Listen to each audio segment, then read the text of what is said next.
Hi everyone, so I've been meaning to do a video on my guinea pig cage for absolutely ages and I hadn't gotten around to it, but here you go, here is my guinea pig cage. So it's, my mum built it for me.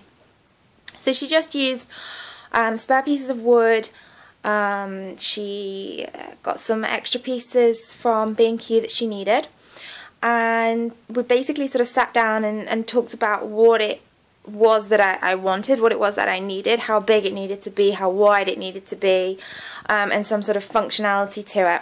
Because my guinea pigs are in my lounge, as you can see, it's really untidy at the moment because I've just cleaned them out. And I basically wanted it so that I could have two cages, one on top of each other, because I have 5 guinea pigs. So I've got 2 down here. This is beautiful little Lizzie. She's so tame. Like, she's so gorgeous. She's not scared of anything. I have Manny, who is here. He's scared of everything. Actually, he's not. Well, he's pretty cute. He can get scared sometimes, but mostly he's okay. And then up here, I have my trio. Says Floyd and Eve, and I think in there is baby Barley. So essentially what happened was I had 2 boys, Floyd and Manny, together. They squabbled and they didn't get on very well, so I decided, and it was a difficult decision to take. There was a choice of trying to get them paired up with other boars, other male guinea pigs. Because they were 6 months old, I was worried that they might find a friend, but they might fall out later. But it was a really difficult decision, and I wouldn't say to anyone to enter it lightly, but I did decide to get them neutered so that they could have girls to live with, because for guinea pigs in the wild, it's much more normal for them for one boy to live with several girls. So it's much more normal for a male guinea pig to live with a female. In saying that, Floyd, he was absolutely fine. He had the neuter and he bounced back. You just had to keep him really, really clean, had to make sure that, you know, his bedding was changed pretty much every day. Actually, no, it was twice a day for the first few days, and then after that it was sort of once a day, and that went on for a few weeks. It had to be really, really hygienic. But he bounced back from it. He was absolutely fine. Manny, on the other hand, he wasn't well at all. He almost died. So after the neutering, it wasn't the neutering itself. He was fine during the operation, so it wasn't anything that the vet did. But when he got home, he was okay for a couple of days, but then he just became really, really ill. And he was diagnosed eventually with post-op anorexia. So the stress of the operation had made him not want to eat, and that gave him awful tummy troubles. He was in the vets in and out for about 2 weeks. It cost me £750. He had to be cared round the clock. He had to be syringe fed every 2 hours. It was the most stressful thing, and I genuinely thought he wasn't going to make it. I genuinely thought, you know, at times that he was going to die, and it was the worst thing, because I'd chosen to have him neutered, and you know, I felt like it was my fault that I'd put his life at risk. But he did make it through, luckily. And he's very happy now with his girlfriend, much happier than he ever was living with Floyd, because they used to fight so bad. But this is what I mean about don't enter a decision to neuter lightly. They did realise that afterwards that Manny actually has a grade 3 heart murmur, so it's quite serious heart murmur, and they think that was what affected his ability to be able to bounce back from the operation. So make sure, if you ever consider having a guinea pig neutered, that you really think about the risks, you really talk to your vet, and you really make sure they have a thorough health check before they have the neutering. But anyway, back to the cage.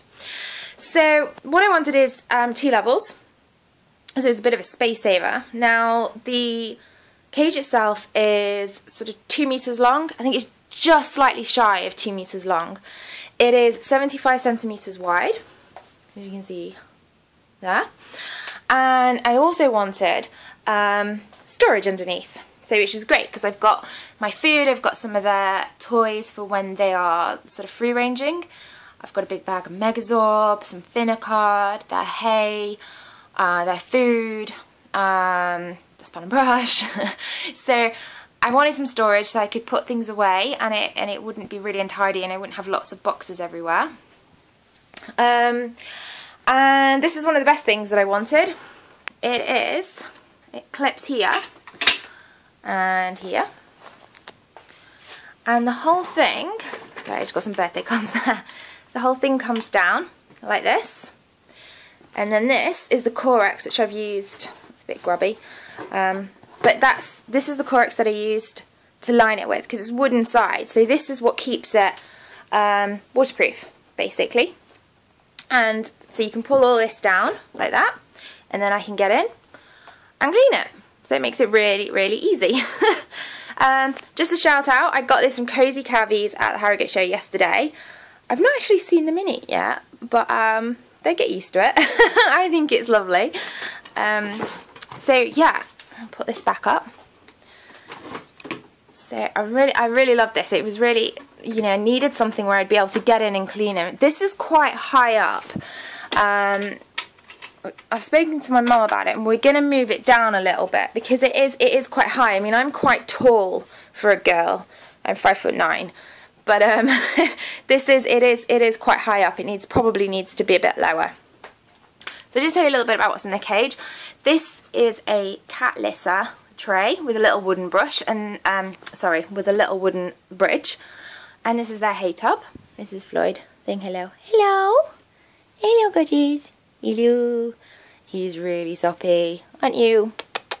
Yeah. He loves his strokes. Yeah. Hello. He's very, very tame, aren't you? Yeah. Doesn't like to be picked up though. Try and pick him up. He gets absolutely mental, but he loves his strokes. Yes, he does. So yeah, so that is a sort of a cat litter tray, but I really like that because it's a hay tub, so they can jump in. It's quite secluded, and it also stops. I mean, there's a little bit of hay on the ground, but not as much as when you just use a hay rack, which can get unbearable trying to clean it all up. I had to use a CNC grid here because I needed something to balance the water bottle on. But this is okay because usually they've just gone in the wash, but I use like a piggy pad from Laura Piggy Pig Pigs, which I got. So I've got a whole set of those, and I usually put one in there. And this is a bit secluded because I hang a fleece over the top, so it's also like another little hidey for them, but it's where they can get their drinks from. And down on this cage, these guys are a bit spoiled, and actually there's only 2 of them. But I'm too scared to build a tub on top of here because there's nothing to stop it. If I had the CNC grid here and I put a tub on top, I'd be worried that it would fall off, that if they ran into it, it would topple over the edge. So I haven't done it on this one. Again, when we get this moved down a notch, well, I'm not sure, we could build something, I guess. But yeah, if we get it moved down, then I might be able to build another hay tub at the top, but they haven't got one. But sorry, guys, they're not sure what they're missing. They've never had one before, so it's kind of okay.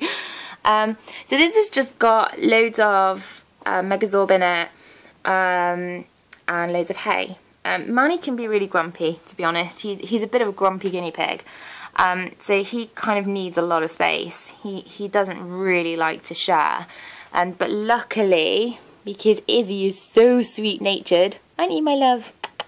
Yeah. If you can hear her purring now. Izzy's so sweet-natured, she kind of puts up with him, being really grumpy. Sometimes he stands at the top of that and he won't let her in. But she's so gentle and she's very laid back. She puts up with him. But yeah, he's gonna run.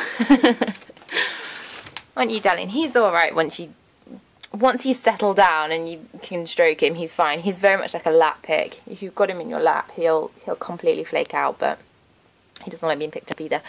At the back there is another Laura Piggy Pig Pig Spy. I got that at the Harrogate show yesterday as well. Yeah, you were all treated, weren't you? You were all treated, weren't you? Yes. So yeah, I got them a big sort of cozy couch thing. Yes, they did. Yes, I did. It's too dark. We can't see you. Come into the light. Come into the light. And that's where their bottle hangs up. And some food dishes. It's a bit bare at the moment. It's just generally because I've just cleaned them out and lots of things are in the wash and lots of things are being cleaned down. And then they'll get put back in. This one also comes down as well, so it's also got the clips. This is done with what I've been meaning to do with the other ones. It's actually done with the Corex like that, so it's a little bit shallower. So there we go. And that is my cage. Sorry if it's wobbly, I'm not very good at holding cameras still. So yeah, and I painted it as well. It was all sort of just a normal brown colour before. If I step back and try and get the whole thing in. So I painted it a duck egg colour, just because I thought I really like that colour anyway. I just thought it looked sweet. So there's my cage. It was, how long did it take to build? It probably took about 48 hours. My mum is just seriously awesome at doing things like this. She's very practical and she just won't be defeated by anything. She loves a project and she did just put it together really easily and then built it. She's just pretty much like a phenomenal woman, really. She kind of built the legs, so like these bits, by connecting them up at the bottom, and then they've got like another bit inside it which sort of juts out, and then it's like layered with plywood underneath, and then it's layered with the Corex. It's very, very, very sturdy. I'm not sure that looks as if it's very sturdy, but it is very sturdy. And I love it because it's a real sort of space saver, and it's a huge cage. You can make cages with the CNC grids, which I know are really, really popular, and easier if you don't have the tools for wood cutting and things like this. But honestly, my mum is nearly 65 years old and she did this on her own, so it wasn't that hard. But I just liked it because I just felt it was a little bit sturdier than the CNC cages. You know, having a big double CNC cage. When I did it, when I built one like that, I found it quite wobbly and it used to scare me. But there you go, so there's my cage. I'll take another video when they've got more of their toys in there. And I hope you enjoy it. Okay, thank you, bye bye.